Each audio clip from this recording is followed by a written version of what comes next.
Good morning, good morning. Welcome to Get Rich 101. I'm your host, I'm Sacred Rights, and here is my book.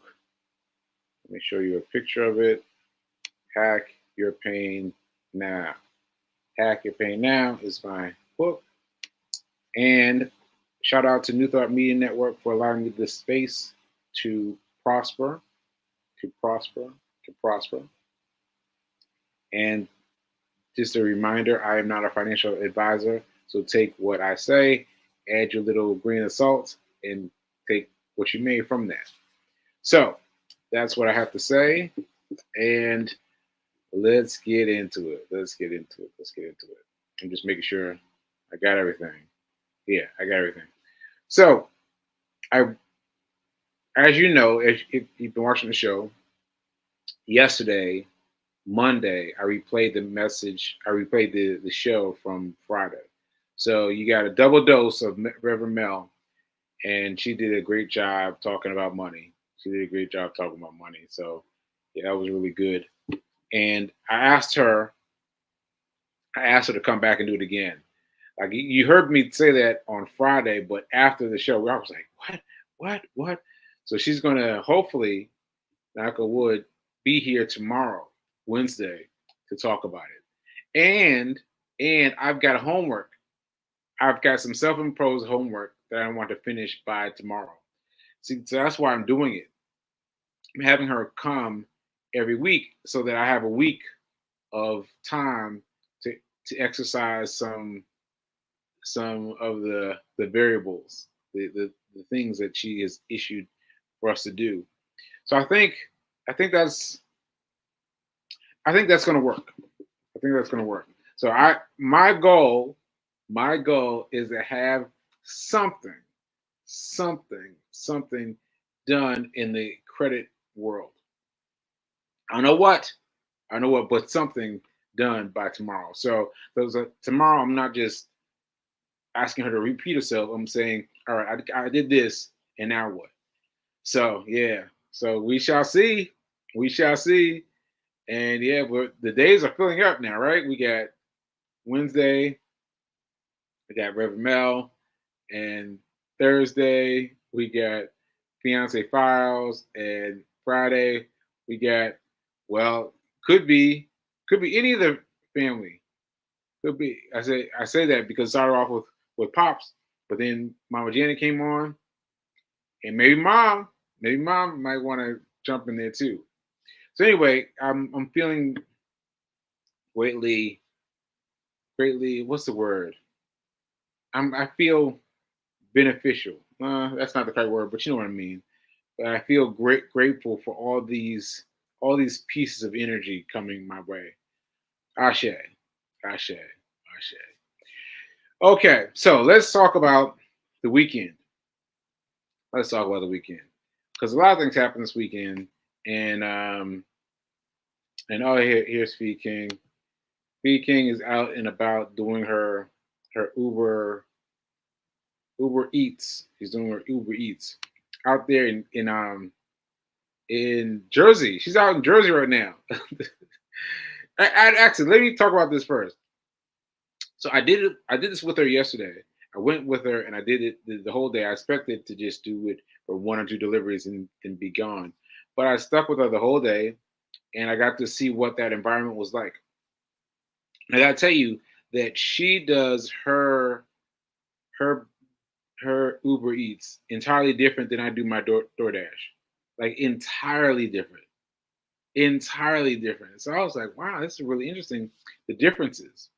So anyway, I got to check out her method, and I got to see some of Jersey. I mean, I've never seen Jersey, well, at least since the awakening. That's what I'm calling it since I had the stroke. It's since the awakening, I haven't seen Jersey like this before because I was actually on my street, on my blocks. I used to live in Jersey, y'all. I used to live in Jersey, and I used to live in Jersey for a brief speck of time. But I was on that street, and I was like, wait a minute, this is my block. This is my block. So there was that. That was interesting, and the block has changed so much. So since um, yeah, since the time has passed, and everything had changed. Everything had changed. It looked so different. Looked so different. So anyway, I got to check all that out, and uh, well, I guess that's it. I guess that's it. Just very different ways of doing the same job. The same job, but very different ways of doing it. Right. Okay, so that's that. And what was I starting off to say? What was I starting to say again? Oh no. Uh, hmm. Well, oh, okay. Oh, the weekend. The weekend in general. So this happened randomly. My building is attached to Signature Theater. So it's attached to a theater space, right? And so you go out to the front door, you go down a couple doors, and then there's a theater space, right? And we usually go over there to work. Well, Fee much more than me. Fee much more than me. Fee has met all kinds of people working at Signature Space. I don't know how she does it, but she's met a bunch of people, and I have been, kind of itsy bitsy creeping in, but she has met a bunch of people. Anyway, we're in the theater space, and then she gets a text from her friend saying, "Hey, I got an extra ticket uh, to see a play at Signature Space." She said, "What? I'm already at Signature Space." And so yeah, so that's what we did. So anyway, he had one extra ticket, so I spent what it was for one ticket, and I got box seats. I got box seats. So last time Fee and I went to the show, we went to see Hell's Kitchen. Went to see Hell's Kitchen, and I was looking at the box seats. I was like reminded of having box seats before, because box seats are amazing because you can move around.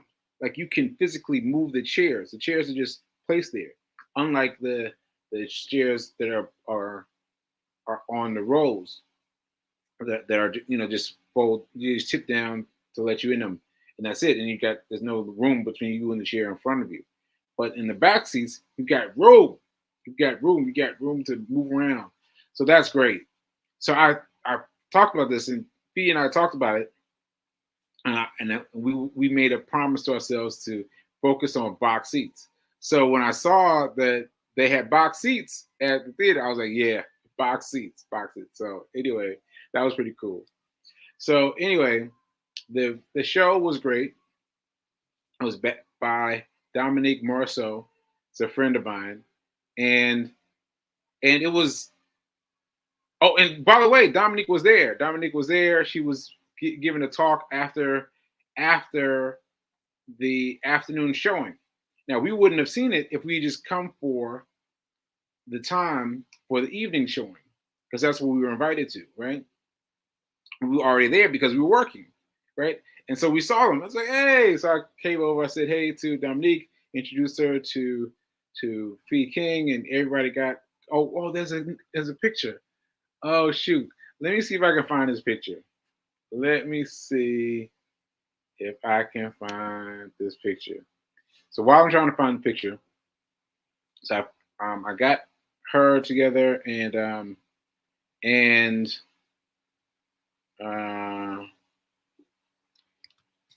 not sure this is going to work, but anyway, so we saw that, and I have to tell you about the interesting things that happened. The interesting things that happened in in what happened in the theater space. Because what you don't know, well, what you may know, is that I have been very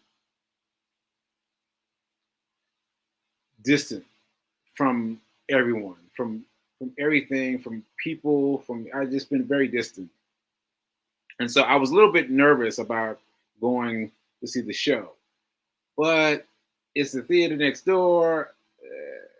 Like there were a lot of things happening in his favor. I was like, all right, I'm gonna go. I'm gonna go. So I had to go. So I had to go. I had to force myself to go because I didn't say yes initially. First, I said no. I said, no, no, no, I'm not. I'm not going. But then she didn't wasn't going to go if I didn't go, and I was like, all right. So then I went. Right. So then I got the box seats and I got excited about that and all those things. But anyway, what happened is when I approached Dominique, she was talking to one of the stagehands, and I introduced myself. I said, "Hey, I'm Sacred Rights," and the woman she was talking to went. I mean, she just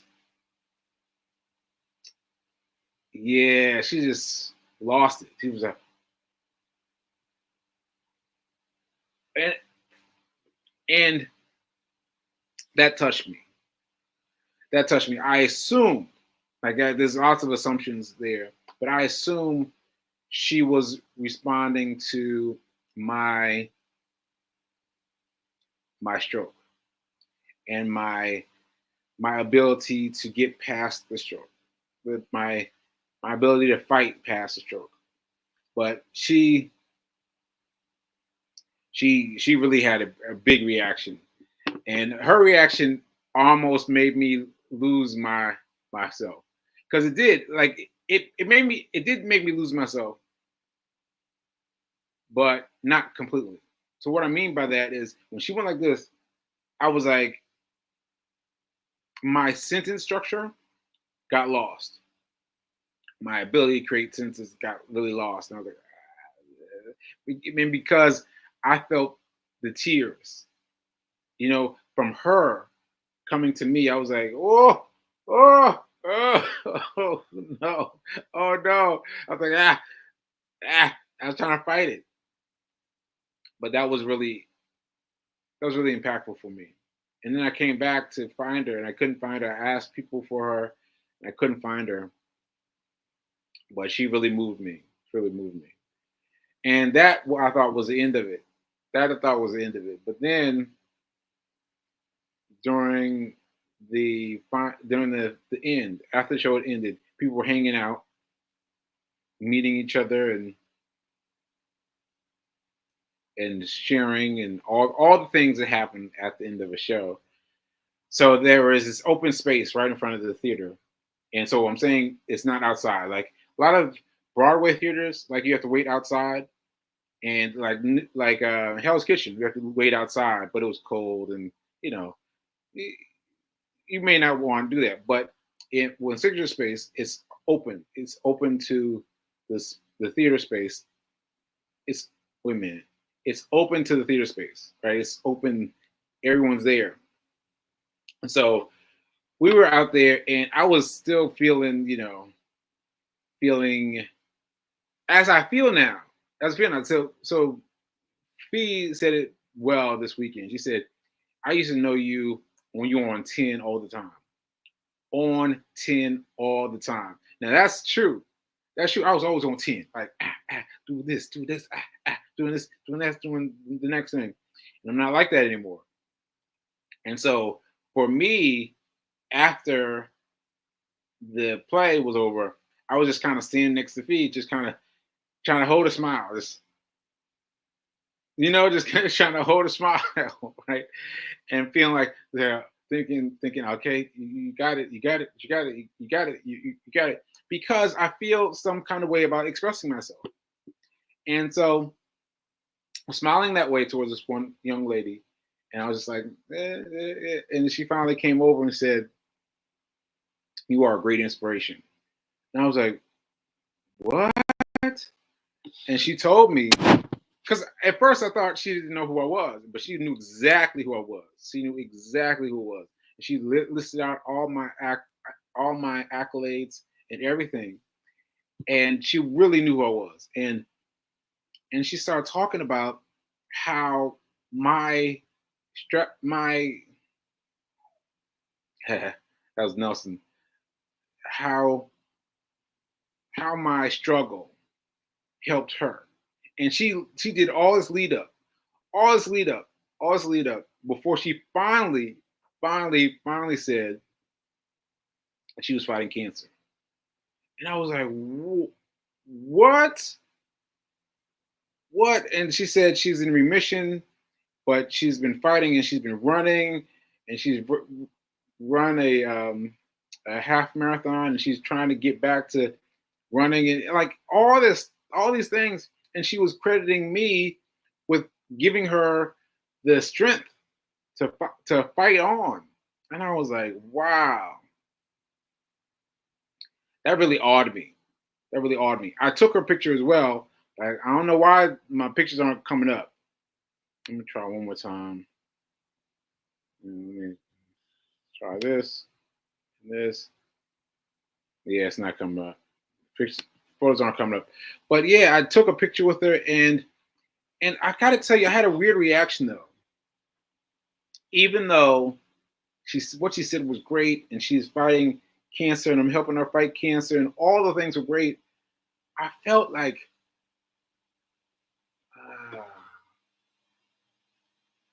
see, I'm still trying to put it into words, but I felt seen. You know what I mean? Like, you can do social media in a way that you're interactive. I used to be like that all the time. I was very interactive with social media, right? But now I'm on strictly broadcast. I'm strictly broadcast. I don't wait to see what anybody says. I don't wait to see how many photos, how many likes, how many dislikes, what people are saying. I'm off of all of that. I'm only broadcasting. I'm only telling you what I'm doing. And basically, I'm doing my run report every day. So I'm posting every day. And also, I'm doing a little bit in terms of Get Rich 101, in terms of a small 60-second bit on YouTube. And so just that alone, it's a lot of stuff. If you think about it, always on stream, always on broadcast. But when you have somebody respond to everything that you're putting out, it makes you feel seen. You know, because I'm not looking at anything, I'm not looking at the number of times I've been watched or any of that. I just do it. I just do it again. But having someone react to it, respond to it, it just made me feel like, you know. And it took me the whole weekend to really like get right with it.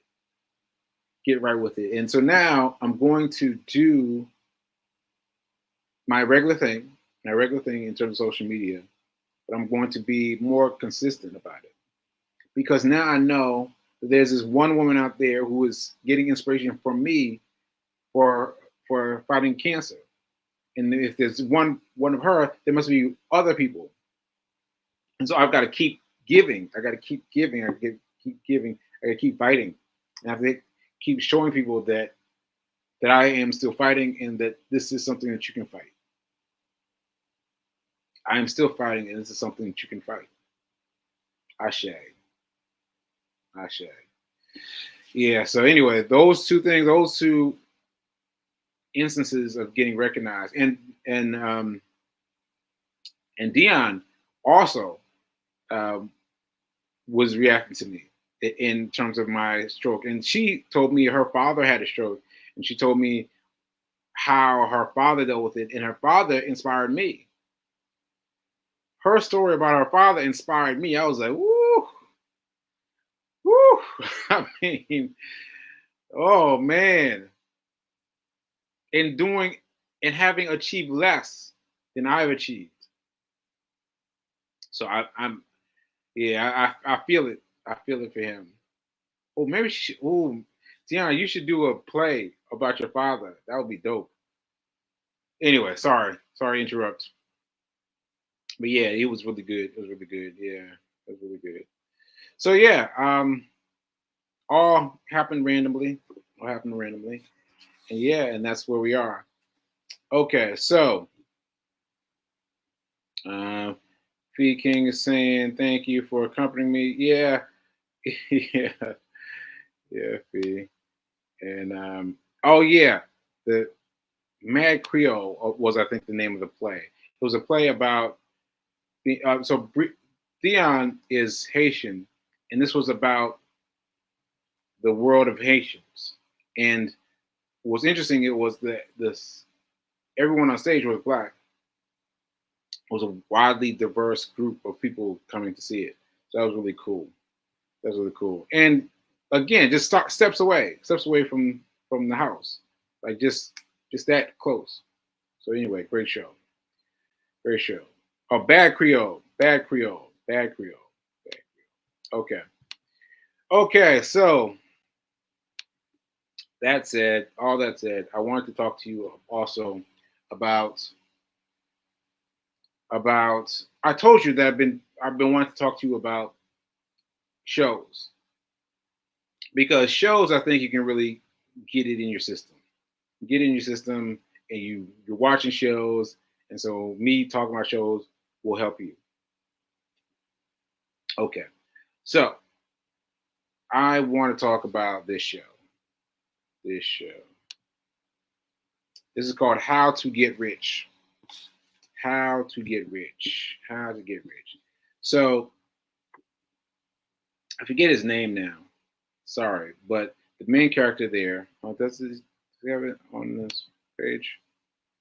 Yeah, Ramit Sethi. Ramit Sethi. So Ramit, I've known for a long time in passing because I have his book. His book is "I'm Gonna Make You Rich."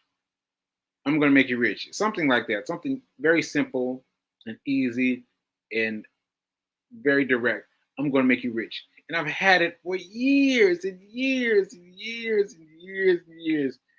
And I've never opened it. I've opened it a little bit, but not really. But I recognize him and I recognize what he's trying to do. Right.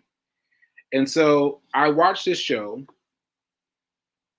and his approach shifted. Like there were some things I didn't agree with, and I think that's important for you to know that there are pieces of rich people,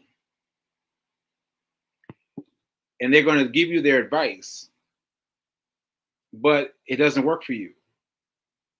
Like that's important for you to understand that the rich people can just help you a little bit in their field, but his field is different from this field, is different from this field, is different from this field, because they're all different. And all of them work.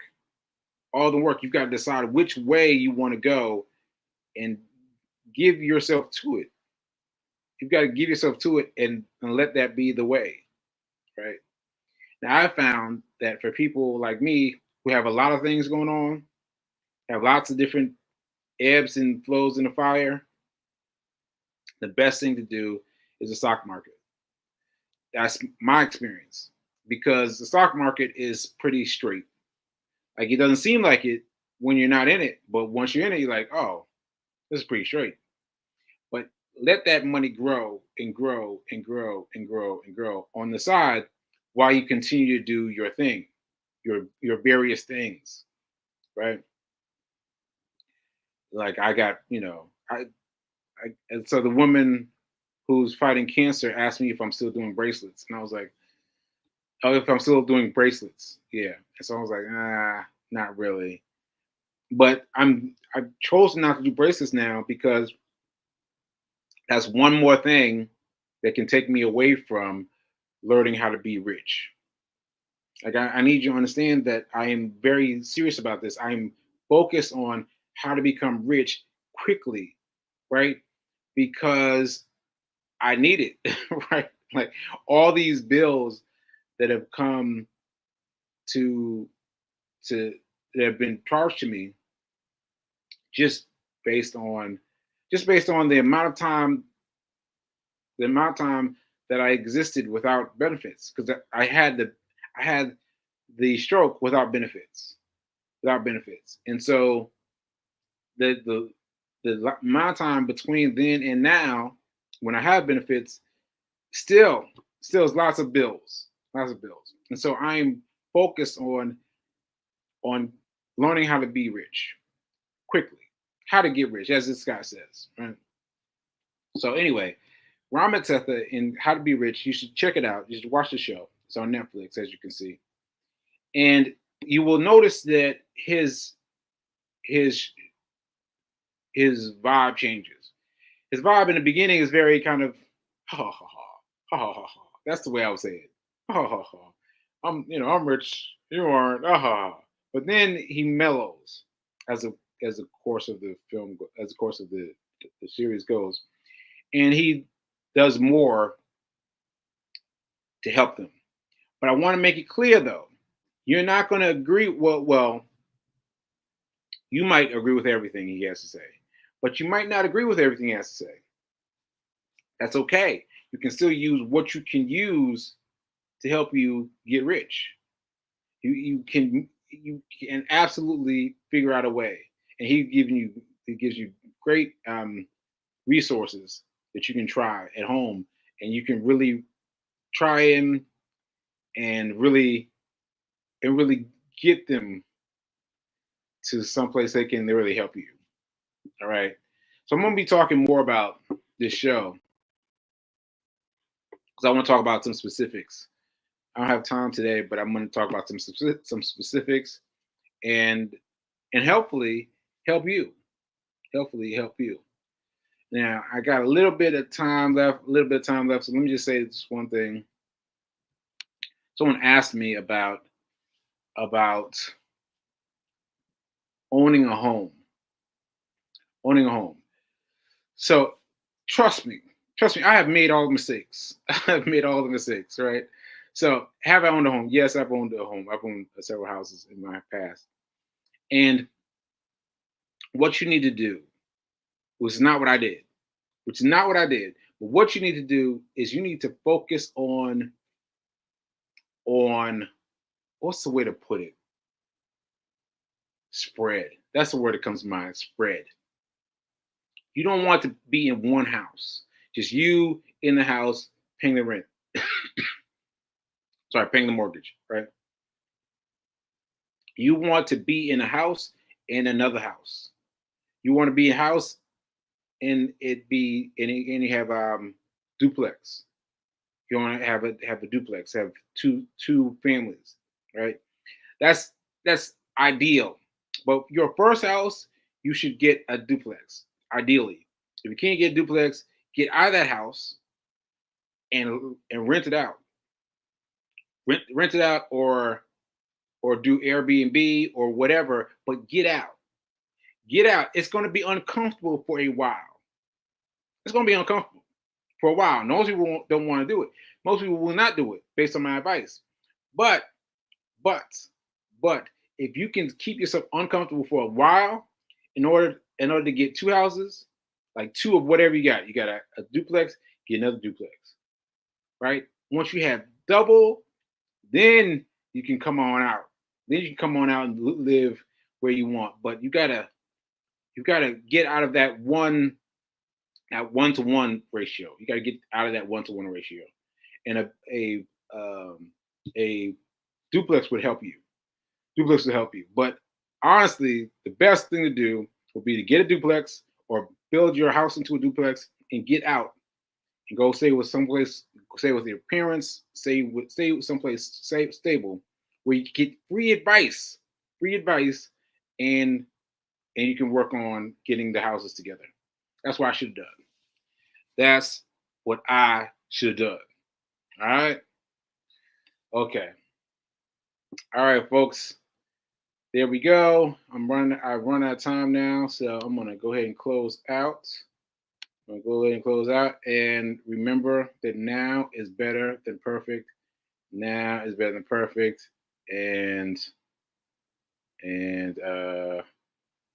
yeah, I guess that's it. Now it's better than perfect. All right. Ashe. Later.